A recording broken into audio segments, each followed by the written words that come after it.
The gospel reading today is from Father Greg Boyle's book, Tattoos on the Heart. And it is a wonderful book.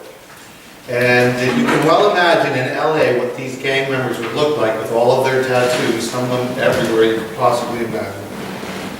And some of their language isn't flowery, so there's one word in the reading that probably would never be written in another gospel reading. But I think we can handle it. It's appropriate. So Father G attributes most of his gray hairs to Speedy, a young gang member who lives his life a little like Evil Knievel.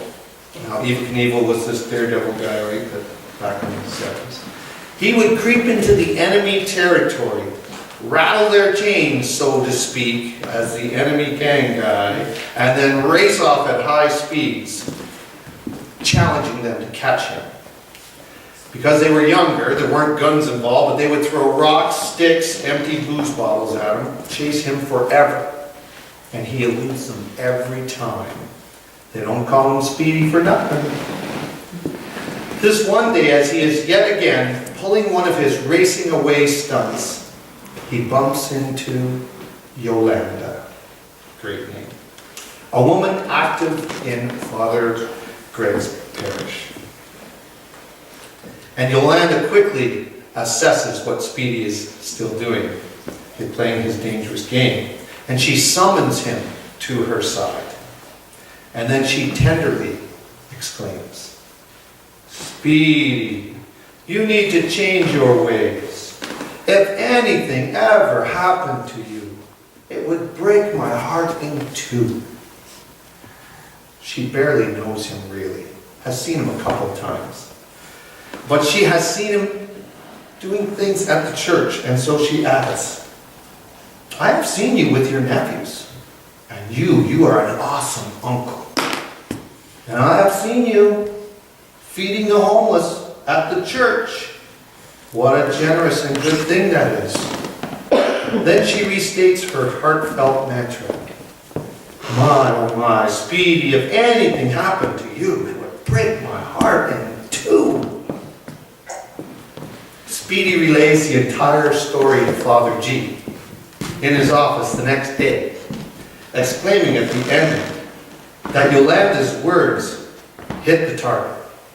Speedy says, I don't know if I can do this or not, but, "You know, G," as he taps his heart with his fingers, "that Yolanda, that shit she says to me, that made me feel so good."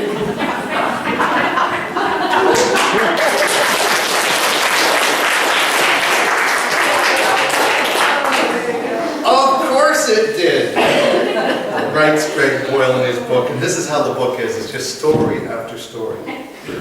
The tender mercy of a near stranger reached out, and it was like rubbing magic salve on the wounds of this kid's hopeless heart.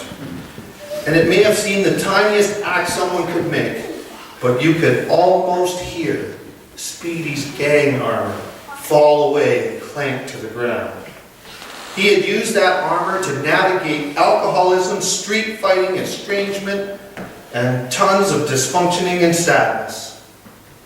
Not long after this, Speedy started changing his life. He started to live his way into a new way of thinking about himself. We'll talk more about Speedy in a moment.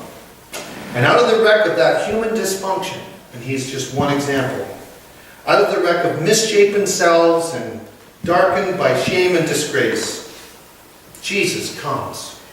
He comes disguised as ourselves, showing us that God's mercy and love has always been there for us. We just need to pay attention better. For our God has called each of us by name, even if your name is Speedy. And the Spirit speaks to us through gang members and strangers. Thanks be to God.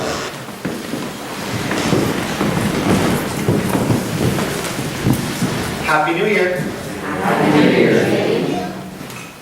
I'm pleased that we're able to extend our Advent.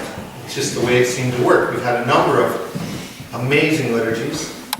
And similar to the book, that I'm using for our homily today. Some of them have been with tears, lots of tears, and tears of joy as well as tears of sadness. And it just seems though that living a dream or being a dream maker, your imagination shouldn't be limited, because it seems that somehow Father Greg Boyle was able to live a dream in a world where nobody would have believed it possible. The LA gangs back then, that was probably the worst gang scenarios that you could have. And he certainly got himself into all kinds of situations. But he used his parish, his spirit, his love, and found a way, not every time, to make a difference. And these lost and abused and disadvantaged teens, they did become, many of them, transformed through his love. And through the love of that parish and people like Yolanda. And certainly he learned a whole new language down there. And not just Father G or G, but sometimes G-Dog, adopted these boys and talked to them the way they talked to him. And I think that's what made a difference. But certainly he talks about the names and knowing someone's name. And so I have to start with that little story, because he starts with this one gang guy and he says, well, what's your name? He says, I'm Sniper. Oh yeah. But what's your other name? I'm Sniper. No, you're not Sniper. What's your other name? Gonzalez. Okay, that's the name, but what's your real name? Cabron. And he keeps going, right? Napoleon. Oh, now we're getting somewhere. He says, now, is that the name your mom uses, you know, when she's not mad at you? Oh, you mean when my mom's not pissed at me? She calls me Napito. And he says, isn't it amazing how a name can make such a difference? And God calls us at the end of this chapter, he says, by the name that your mom calls you by when she's not mad at you. And I thought that was really good.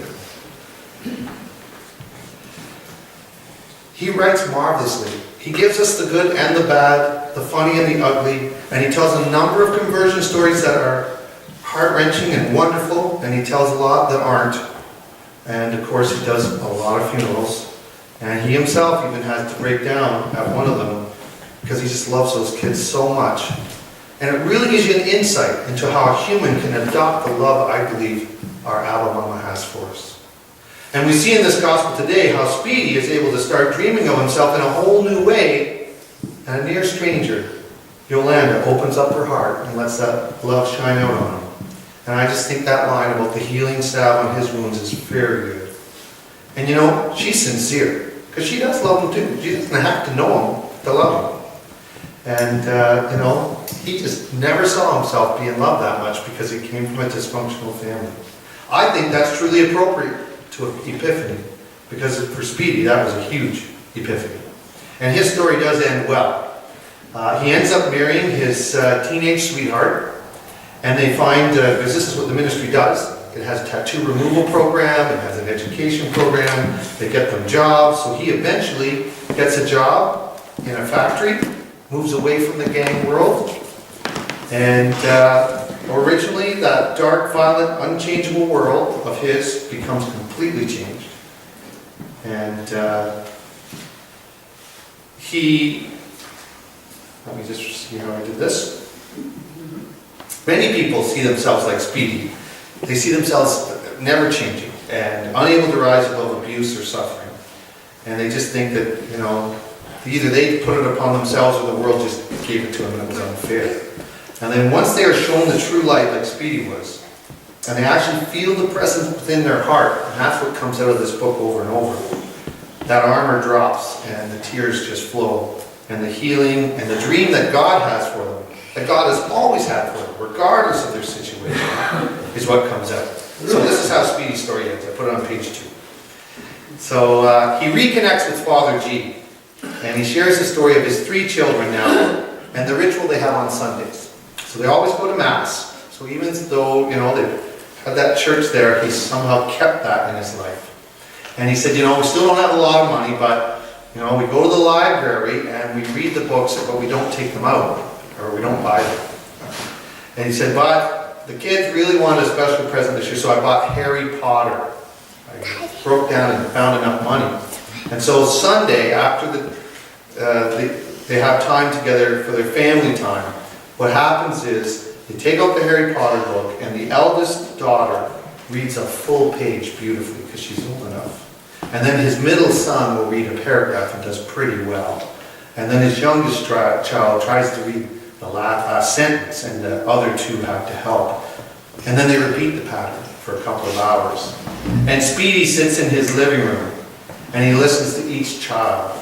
And he listens to the older ones helping the youngest. When with his eyes closed, he thanks God with all his heart, because he knows that the God of love has found a way to give him a good life. And his cup overflows, as do his tears. And he's telling his good friend G-Dog, who is also crying at this point, at the miraculous story of resurrection. The light is in everyone. Speedy's story calls us to see that we need not write off any person from God's family. We are called as light. We all have a light, as we heard in that reading. It's such a beautiful reading. It's not just in some, it's in all of us. And we just need to pay closer attention to see how perfectly God shines through even the seemingly most imperfect person. We need to overcome our fear, and we need to make a difference simply by caring and simply by being ourselves. And then we can let our light shine. Now, we all know people in our families, our communities, maybe even some strangers.